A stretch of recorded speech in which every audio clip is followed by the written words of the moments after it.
Hei, dragii mei! După o zi intensă de lucru vreau să vă arăt rutina mea săptămânală în îngrijirea părului și în îngrijirea tenului, uscarea părului și cum îngrijim corect fața săptămânal și, în genere, cum ar trebui să o îngrijim noi în fiecare zi, dimineață și seară. Și mai întâi de toate am să vă fac cunoștință cu produsele mele pentru îngrijirea părului. Deci, o să începem de la șampon. Șamponul de data aceasta este de la Sunsilk. De obicei dau preferința cum este balzamul de la Gliscour, foarte mult îmi place, pentru părul deteriorat mai ales, pentru părul meu este perfect.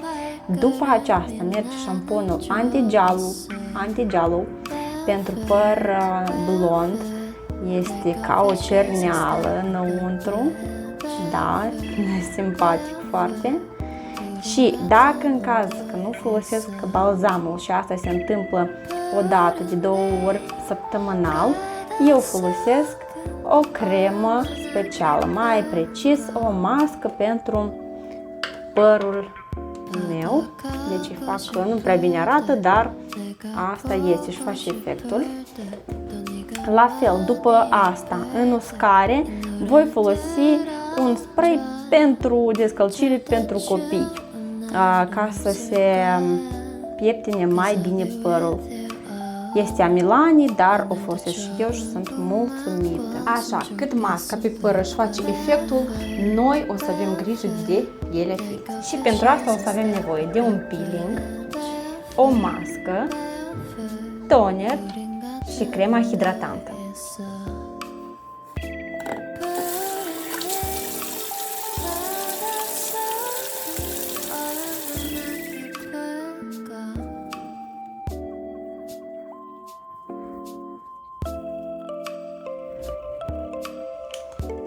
Atâta timp cât peelingul își face efectul, noi nu uităm și de corp.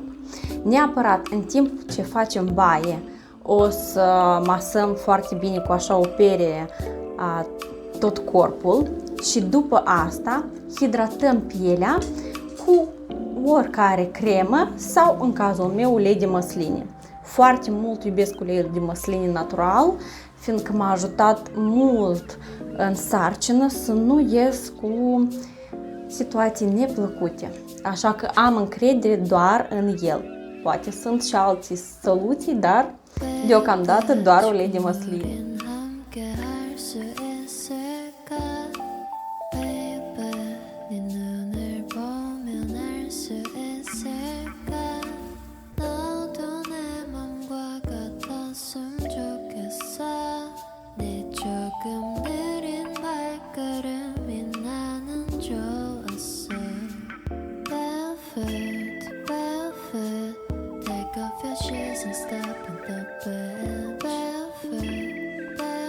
Deci, următorul etap, masca.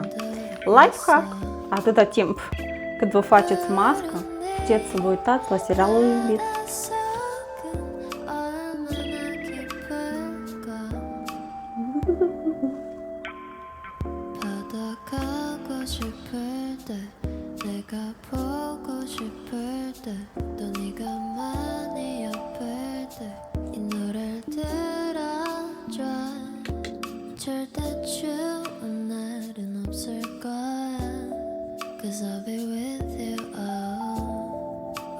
좋은 꿈만 꿨으면 좋겠어, baby.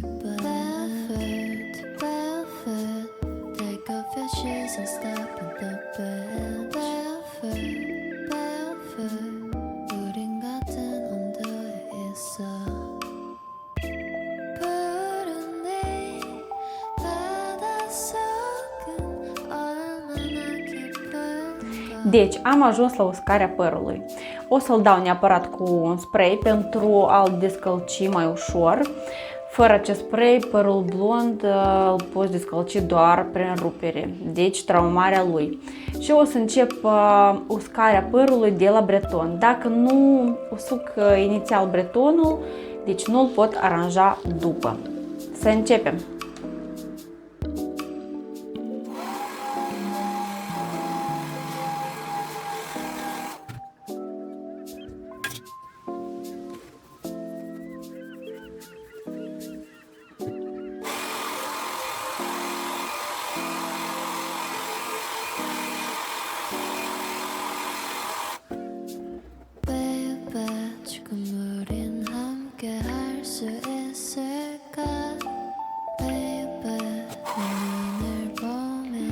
De obicei usuc părul până la această etapă, părul încă puțin este ud. Eu fac treburile prin casă sau dacă am undeva de plecat mă machiez în același timp și las părul puțin să se usuce de sine stătător, după mai revin o dată la el și îl usuc foarte, foarte bine și după asta mi-l aranjez cum vreau eu. Ori fac bucle, ori îl îndrept. Și când părul deja s-a uscat, înainte ca să-l îndrept, chiar dacă el la mine este deja drept de la natură, dar pentru ca să nu se electrizeze, eu am observat asta, trebuie să-l îndrept, să-l trec măcar puțin pe deasupra cu placa. Și înainte de acest lucru, tare mie îmi place să-l dau cu parfumul meu iubit, oricare la acel moment.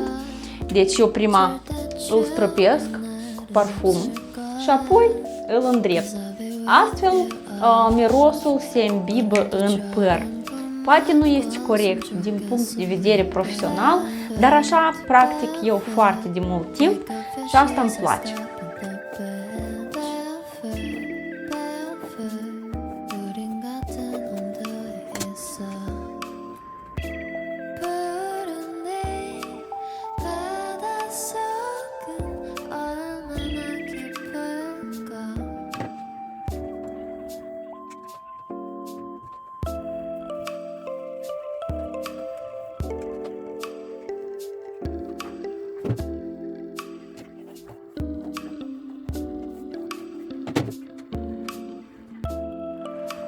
Deci, dragilor, aceasta este rutina mea săptămânală, îngrijirea părului, îngrijirea feței și îngrijirea corpului.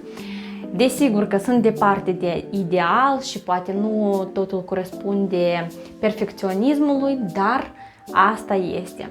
V-am arătat personal cum mă îngrijesc și poate dacă aveți oarecare recomandări, scrieți în comentariu, o să răspund la toți. Poate am să atrag atenție și la oarecare sfaturi. Vă mulțumesc mult pentru apreciere, pentru like, comentariu. La revedere, o zi bună, pa, pa!